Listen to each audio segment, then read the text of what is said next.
सरकार की मंत्री आतिशी हमारे साथ में है। विपरीत परिस्थितियों के बाद भी अंतरिम बेल मिल गई। देखिए, हम सुप्रीम कोर्ट का धन्यवाद करते हैं। जब जब इस देश में लोकतंत्र खतरे में रहा है, सुप्रीम कोर्ट सामने आया है लोकतंत्र को बचाने के लिए। भारतीय जनता पार्टी ने इस देश में लोकतंत्र पर हमला करने में, संविधान पर हमला करने में कोई कसर नहीं छोड़ी।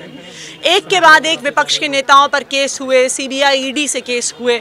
चुनाव की घोषणा के बाद अरविंद केजरीवाल जी को गिरफ्तार कर लिया गया, एक सिटिंग चीफ मिनिस्टर को गिरफ्तार कर लिया गया।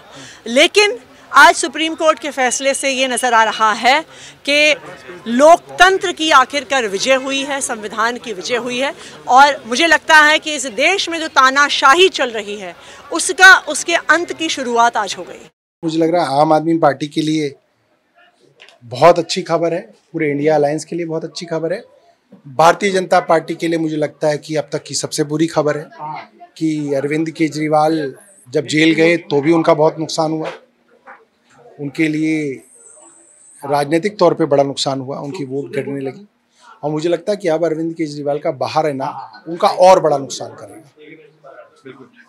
अभी जो चुनाव प्रचार जो बचे हुए हैं, जितनी सीटें बची हैं, आधे से ज्यादा सीटों पे हो चुके हैं मतदान जो बचे हैं, तो क्या सिर्फ दिल्ली, पंजाब ही कि पूरे देश भर में अलग अलग जगहों पे कैंपेन होगी? सब जगह उसका असर होगा। तो इंटरनेट का और टीवी का जमाना है। आप दिल्ली में सभा करते हैं तो उसका असर महाराष्ट्र और बंगाल में भी होता है। सुनीता केजरीवाल जी लगातार स्टार कैंपेनर के तौर पे कर रहे थे, अब क्या दोनों लोग साथ में करेंगे? मुझे लगता है वो भी काम करेंगे, बिल्कुल। दिल्ली सरकार के मंत्री गोपाल राय भी हमारे साथ में हैं। बड़ी राहत है आम आदमी पार्टी के लिए, आपके सारे कार्यकर्ताओं के लिए, आप सबके लिए। देखिए, पूरे देश को राहत है। जिस तरह से भारतीय जनता पार्टी तानाशाही को तेजी के साथ इस देश पर थोप रही थी, उसका ये चरमोत्कर्ष था। 3 बार के चुने हुए मुख्यमंत्री को चुनाव के बीच में उठाकर जेल में भेजा।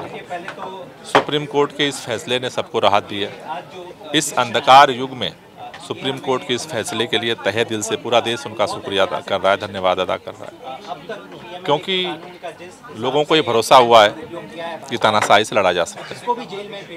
और मुझे लगता है कि ये उम्मीद की किरण आगे बढ़ेगी। अरविंद केजरीवाल जी के बाहर आने के बाद इस तानाशाही के खिलाफ जो लड़ाई है और मजबूती से आगे बढ़ेगी और तानाशाही हारेगी, संविधान लोकतंत्र जीतेगा। आधे से ज़्यादा सीटों पे पूरे देश भर में चुनाव हो चुके हैं, लेकिन जो अभी तारीखें बची हुई हैं उसके लिए सिर्फ दिल्ली या पंजाब ही की पूरे देश भर में कैंपेन करेंगे?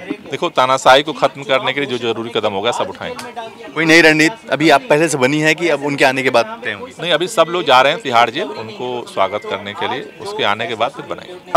अंतरिम बेल मिल चुकी है और आज शाम तक जो है तो अरविंद केजरीवाल जेल से बाहर आ जाएंगे, तिहाड़ से बाहर आ जाएंगे। जैसा कि आतिशी जी का कहना है कि सुप्रीम कोर्ट से जैसे ही कागजात मिलेंगे, जैसे ही दस्तावेज मिलेंगे, उसके बाद सीधे तिहाड़ जाएंगे और वहाँ से जो भी जमानत की प्रोसेस होती है उसको पूरा करेंगे। और आज शाम तक केजरीवाल जी जेल से, तिहाड़ से बाहर आ जाएंगे। और उसके बाद आज शाम को ही या फिर देर रात तक दिल्ली की जनता सहित पूरे देश भर की जनता को पहला संबोधन, जेल से बाहर आने के बाद का पहला संबोधन आज रात तक ही केजरीवाल जी का सुनने को मिल सकता है। बहुत ज़्यादा एक्साइटमेंट है, बहुत ज़्यादा उत्साह है। आप आम आदमी पार्टी के कार्यालय से लेकर के पूरे देश भर में आप देख सकते हैं, जहाँ जहाँ आम आदमी पार्टी के कार्यालय हैं, जहाँ जहाँ कार्यकर्ता हैं, हर जगह जश्न जैसा माहौल है। मिठाइयाँ बट रही है, ढोल नगाड़े बज रहे हैं। और अब ये टर्निंग पॉइंट है, क्योंकि 2 तारीख को सरेंडर करने से पहले पूरे देश भर में, दिल्ली ही नहीं, पंजाब ही नहीं, पूरे देश भर में कैंपेनिंग होगी। कैमरा पर्सन अनिल के साथ नवोदय टाइम्स पंजाब केसरी के लिए सुनील सुधाकर पांडे।